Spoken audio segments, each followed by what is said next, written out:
सो आज 4.2 जो एक्सरसाइज है लीनियर प्रोग्रामिंग प्रॉब्लम में हम लोगों को ग्राफ्स को कैसे ड्रॉ करना है वो हम लोग आज इस वीडियो में चेक करेंगे।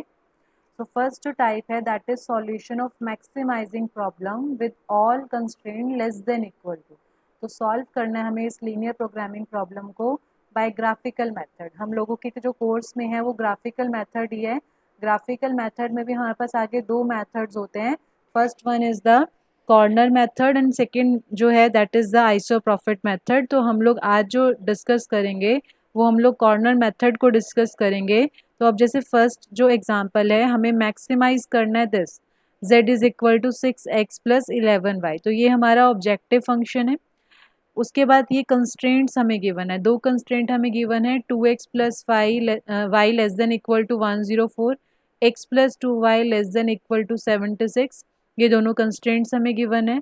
एक्स वाई जो है that is greater than equal to 0, ये हमें गिवन है। तो सबसे पहले तो हमें ध्यान रखना है कि जो ऑब्जेक्टिव फंक्शन है हमें इसे ड्रॉ नहीं करना। हमारे ग्राफ में इस लाइन को हमें ड्रॉ नहीं करना। ये लाइन ये की जो इक्वेशन है ये हमारी लास्ट में क्वेश्चन में यूज होगी सॉल्यूशन निकालने में। तो सबसे पहले हमें कंस्ट्रेंट्स को ड्रॉ करना है। कंस्ट्रेंट भी हमने देखो नॉन नेगेटिव कंस्ट्रेंट्स को ड्रॉ करने की ज़रूरत ही नहीं है, क्योंकि ये जो क्वेश्चंस हैं इसमें X Y greater than equal to 0 का हमेशा सिर्फ इतना मीनिंग होगा कि जो भी हमारी शेडिंग है वो हमारी सारी की सारी जो शेडिंग है वो हमारी फर्स्ट जो क्वाड्रेंट है उसमें होनी है। तो हमने वन बाय वन दोनों जो हमारे कंस्ट्रेंट हैं ये, तो सबसे पहला स्टेप जो है 2x plus Y less than equal to 104, पहले हमने इसे इक्वल टू 104 लिखना है। सिमिलरली जो सेकंड है x plus 2y is equal to 76, इसे भी हम लोगों ने क्या करना है इक्वालिटी पे लिखना है। उसके बाद हमने वन बाय वन क्या करना है इनके ग्राफ्स बनाने हैं। ग्राफ कैसे बनाने हैं मैंने इससे पहले भी वीडियोस में एक्सप्लेन किया है। तो जब हम फर्स्ट लाइन का ग्राफ बनाएंगे वो हमारे पास इस तरह से लाइन आ जाएगी 2x plus Y is equal to 104। तो मैंने इस लाइन को मार्क भी कर लिया, चाहे हम इक्वेशन लिख दें इस लाइन के ऊपर, अदरवाइज हम इसे नंबरिंग दे रखी है हमने फर्स्ट इक्वेशन, तो हम इस लाइन के पास फर्स्ट 1 लिख देंगे ताकि हमारे पास क्लियर हो जाएगा कि ये जो हमारे पास है वो हमारे पास फर्स्ट इक्वेशन की कंस्ट्रक्शन है। सिमिलरली जो सेकेंड लाइन है x plus 2y is equal to 76, हमने उसे भी ड्रॉ किया, एक बार x को 0 करके एक बार y को 0 करके। हमें जब भी लाइन को ड्रॉ करना होता है कम से कम 2 पॉइंट्स चाहिए होते हैं। तो ये 2 पॉइंट्स हम लोगों को मिले, उन दोनों पॉइंट से हम लोगों ने क्या किया सेकेंड लाइन को ड्रॉ किया जहाँ मेरा कर्सर मूव कर रहा है मैंने उसको भी नेम किया। इतना मुझे क्लियर है कि जो भी मैं शेडिंग करूँगी वो सिर्फ इस क्वाड्रेंट में करूँगी, ना तो मैं सेकेंड में करूँगी शेडिंग, ना थर्ड में, ना फोर्थ में, बिकॉज हमें गिवन है x, y जो है they are greater than equal to 0। So ये हमें गिवन है। सो जब हमने शेडिंग अब करनी है, हमने लाइंस को ड्रॉ कर लिया, हमने जब शेडिंग करनी है हमने पहले एक बार ये चेक करना है कि फर्स्ट लाइन की कहाँ शेडिंग होनी है। डायरेक्ट पूरी शेडिंग नहीं करनी है, हमने एक हल्का सा मार्क लगा लेना है कि अब इसकी शेडिंग जब हम करेंगे तो हम इस डायरेक्शन में करेंगे।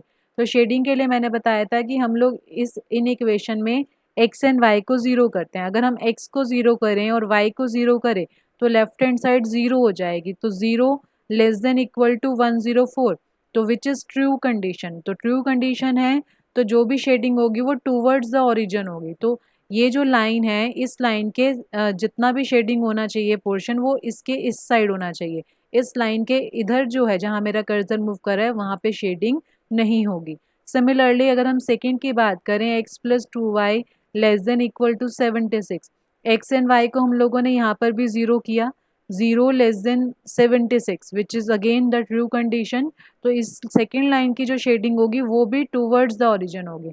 अब हमें जब शेडिंग करनी है हमें कॉमन शेडिंग करनी है, मतलब हमें एक ऐसा शेडेड रीजन लेना है जो फर्स्ट की कंडीशन को भी सेटिस्फाई करे और सेकेंड की भी। तो अगर हम देखें तो इस लाइन से शेडिंग इधर होनी चाहिए, इस लाइन से भी शेडिंग इधर होनी चाहिए। तो मैंने जो यहाँ पे ड्रॉ किया है ये हमारा कॉमन रीजन है शेडेड का। अब हम ये डिस्कस करते हैं कि हम इस रीजन में शेडिंग क्यों नहीं कर सकते। इस रीजन में अगर जहाँ पे मेरा कर्सर मूव कर रहा है अगर हम इस रीजन में शेडिंग करें तो क्या होगा, इस लाइन से अवे फ्रॉम द ओरिजिन चला जाएगा, क्योंकि जितनी भी शेडिंग करनी है ये सेकेंड लाइन से नीचे करनी है टूवर्ड्स द ओरिजिन। तो इसलिए हम इस लाइन को यहाँ पर इस रीजन में शेडिंग नहीं कर सकते। सिमिलरली इसी रीज़न के लिए भी ये सेम एक्सप्लेनेशन है कि हम इस लाइन से आगे नहीं जा सकते। तो ये हमारे पास क्या हो गया, कॉमन शेडिंग आई, जो कि हम लोगों ने 3.2 एक्सरसाइज में भी किया है कि हमने कॉमन रीजन जो है वो फाइंड आउट किया है। अगर इसी सिचुएशन में कॉमन रीजन नहीं आता तो हमें उसका सॉल्यूशन नहीं मिलेगा और हम बोलेंगे कि इस लीनियर प्रोग्रामिंग प्रॉब्लम का सॉल्यूशन एग्जिस्ट नहीं करता। उसके बाद हमें जो नेक्स्ट स्टेप करना है, अब हमें सॉल्यूशन निकालना है। मैंने बताया सॉल्यूशन निकालने के दो मेथड्स हैं, first is the iso corner method, second is the iso profit method. हम अभी जो डिस्कस कर रहे हैं वो हम आइसो कॉर्नर मेथड को डिस्कस कर रहे हैं। सो हमने उसके लिए क्या किया, हमने z को, जो हमारा ऑब्जेक्टिव फंक्शन था, मैंने बताया था स्टार्टिंग में कि हमने उसे ड्रॉ नहीं करना, तो हम लोगों ने ऑब्जेक्टिव फंक्शन जो है उसे लिखा। अब जितना भी ये शेडेड रीजन आया है मैंने इसके सारे कॉर्नर्स को फाइंड आउट करना है। अब इसका फर्स्ट कॉर्नर है 0, सेकेंड कॉर्नर है a, थर्ड कॉर्नर है d, p और फोर्थ कॉर्नर है d। हमने पहले इन कॉर्नर्स के पॉइंट्स को फाइंड आउट करना है। अब 0 o जो है वो तो 0,0 होता है, मुझे पता है। ए पॉइंट जब हमने फर्स्ट लाइन को ड्रॉ किया होगा, अगर हम चेक करें यहाँ पर भी, अगर मैं बताऊँ y को जब हम 0 करेंगे तो x 52 आएगा, यानी इस पॉइंट के कोऑर्डिनेट्स क्या है 52,0। तो a पॉइंट के कोऑर्डिनेट है 52,0। अगर मैं पहले d पॉइंट की बात करूँ, डी पॉइंट मैंने कैसे निकाला होगा, जब हमने लाइन को ड्रॉ किया था, हमने अगर हम यहाँ पे x को 0 करें, x को जब हम 0 करेंगे तो y 38 आएगा, और हमने बताया था कि x हमेशा पहले लिखना होता है और y सेकेंड नंबर पे लिखना होता है, तो x 0 y 38। तो यानी ये जो d पॉइंट है इसका जो पॉइंट है दैट इज 0,38, तो मैंने वो पॉइंट भी लिख लिया। अब रह गया हमारा ये p पॉइंट। अभी जो p पॉइंट है, P पॉइंट जो है that is the intersection of these two lines. तो इंटरसेक्शन है, तो हम जैसे एलिमिनेशन मेथड पहले लगाते थे, जैसे सपोज पहली इक्वेशन हम ये ले लेते हैं 2x plus Y is equal to 104, second equation ले लेते हैं x plus 2y is equal to 76। हमें इन्हें सॉल्व करना है। सॉल्व करने का मतलब, फॉर एग्जाम्पल अगर मैं सेकेंड इक्वेशन में से इसको 2 से मल्टीप्लाई कर दूं ताकि मैं x की कोफिशिएंट्स को सेम बना सकूं। एलिमिनेशन मेथड में हम करते हैं, हम किसी एक वेरिएबल को क्या करते हैं, रिमूव करते हैं। तो फर्स्ट इक्वेशन जो है वो 2x प्लस वाई है, यहाँ पे x का कोफिशिएंट 2 है, तो मैं x के कोफिशिएंट को सेम बना लेती हूँ। आपकी चॉइस है, आप y के कोफिशिएंट को भी सेम बना सकते हो। तो यहाँ पर मैंने सेकेंड इक्वेशन को 2 से मल्टीप्लाई करना है। तो जब मैं 2 से मल्टीप्लाई करूंगी और दोनों इक्वेशन को माइनस करूंगी, जैसा कि लोअर क्लासेस में हम करते थे इक्वेशंस को सॉल्व करने के लिए, तो यहाँ से y की वैल्यू आ जाएगी। तो y की वैल्यू 16 आएगी। उसके बाद हम किसी भी इक्वेशन में अगर पुट करेंगे तो x की वैल्यू जो है वो 44 आ जाएगी। तो इसके अकॉर्डिंग p की भी वैल्यू आ गई, p की वैल्यू जो है 44,16 आ गई। अब हमें क्या करना है, लास्ट स्टेप में हमने पहले कॉर्नर्स निकाल लिए शेडेड रीजन के। उसके बाद हम लोगों ने क्या करना है, हमने 1 बाय 1 इसी में, ये जो ऑब्जेक्टिव फंक्शन है, हमें इसमें सारे कॉर्नर्स को 1 बाय 1 पुट करना है। जैसे अगर हम फर्स्ट की बात करें, x को भी 0 करना है, y को भी 0 करना है, z की वैल्यू निकाल ली। फिर हमने x को 52 पुट करना है, y को 0 पुट करना है, z की वैल्यू फाइंड आउट कर ली सॉल्व करके। थर्ड p पॉइंट के लिए x को 44, y को 16, z की वैल्यू फाइंड की। लास्ट पॉइंट के लिए भी x को 0, y को 38, तो हम लोगों ने z की वैल्यू पुटअप की, चेक करी। तो अब हमें मैक्सिमाइज करना है। अब हमें क्वेश्चन में यहाँ पे मैक्सिमाइज दिया हुआ था, मैक्सिमाइज करने के लिए हमें z की सबसे बड़ी वैल्यू देखनी है। तो मैंने चेक किया कि सबसे बड़ी वैल्यू जो आई वो 440 आई। किस पॉइंट पे आई, जब x 44 है और y 16 है। तो ये हमारा सॉल्यूशन बन जाएगा x 44 y 16, और जो सॉल्यूशन आएगा दैट इज 440। सेकेंड जो एग्जाम्पल है, जो टाइप 2 आती है हमारे पास, solution of minimise the problem. अब हमें इस क्वेश्चन में मिनिमाइज करना है प्रॉब्लम को। ये हमें क्वेश्चन में मिनिमाइज के लिए गिवन है। अगेन ये ऑब्जेक्टिव फंक्शन है जिससे हमें ड्रॉ नहीं करना। कंस्ट्रेंट्स हमारे दो हैं, बिल्कुल सेम जैसे मैंने अभी फर्स्ट एग्जांपल डिस्कस किया है, बिल्कुल सेम हमें चलना है। अब यहाँ पर जब हम इस रीजन को ड्रॉ करेंगे, कॉमन रीजन जो आएगा वो ये आएगा।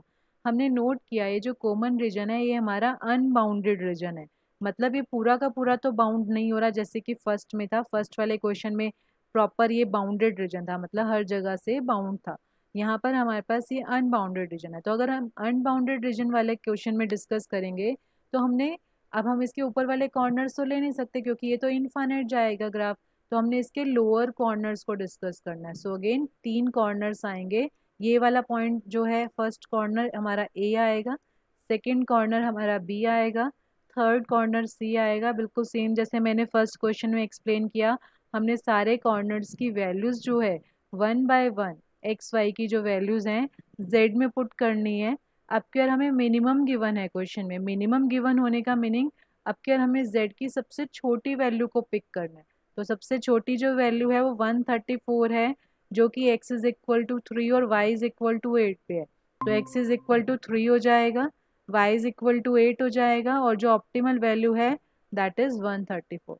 टाइप 3 जो है that is with mixed constraint. अगर हम नोट करें जो फर्स्ट एग्जांपल है उसमें जो सारे के सारे कंस्ट्रेंट्स थे उसके सिंबल थे लेस देन इक्वल टू। जो सेकंड क्वेश्चन था, सेकंड जो टाइप थी उसमें सारे कंस्ट्रेंट थे ग्रेटर देन।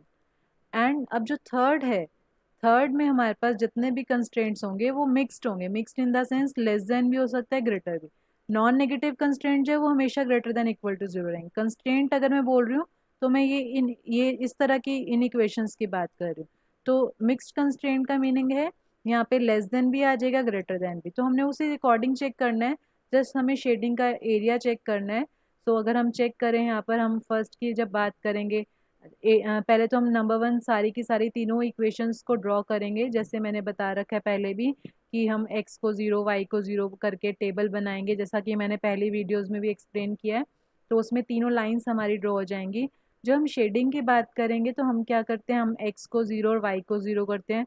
अगर मैं फर्स्ट की यहाँ पे शेडिंग डिस्कस करूँ, x को 0 और y को जब हम 0 करेंगे तो 0 less than 40 condition is true.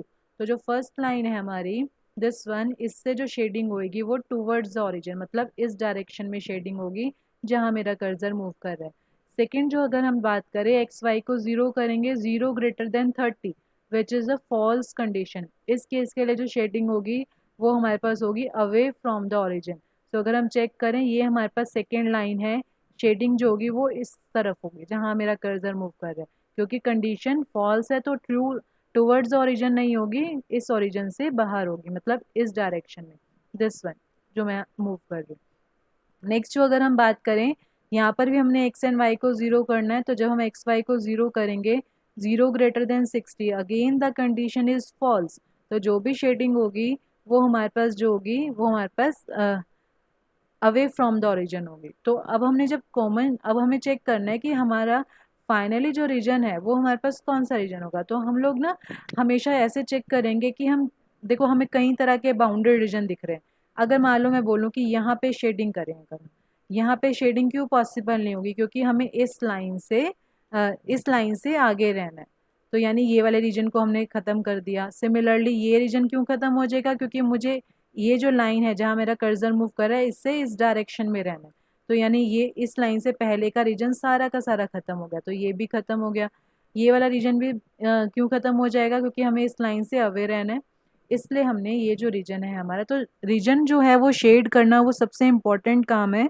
तो हमें बहुत ध्यान से चेक करना है कि हमें ऐसा रीजन देखना है जिससे सारी की सारी कंडीशन हमारी ट्रू हो जाए। तो अगर मैं चेक करूँ, ये जो शेडेड रीजन है ये इस लाइन से अवे है, ठीक है, इस लाइन की टुवर्ड्स द ओरिजिन है। सेकंड जो थर्ड लाइन है इसके भी हमारे pass away from the origin है। सो ये हमारा कॉमन पोर्शन है। एंड उसके बाद बिल्कुल सेम कंसेप्ट है, हमें इसके कॉर्नर्स को फाइंड आउट करना है। 4 कॉर्नर्स हमारे पास आए, 1 बाय 1 हमें z की वैल्यू निकालनी है। एंड फिर हमें चेक करना है कि हमारे पास मिनिमम का क्वेश्चन है या मैक्सिमाइज का। अगर मिनिमम का क्वेश्चन है तो z की सबसे छोटी जो वैल्यू आई है, जिस पॉइंट पे आई है, वो हमारे पास क्या हो जाएगा, उसका आंसर हो जाएगा।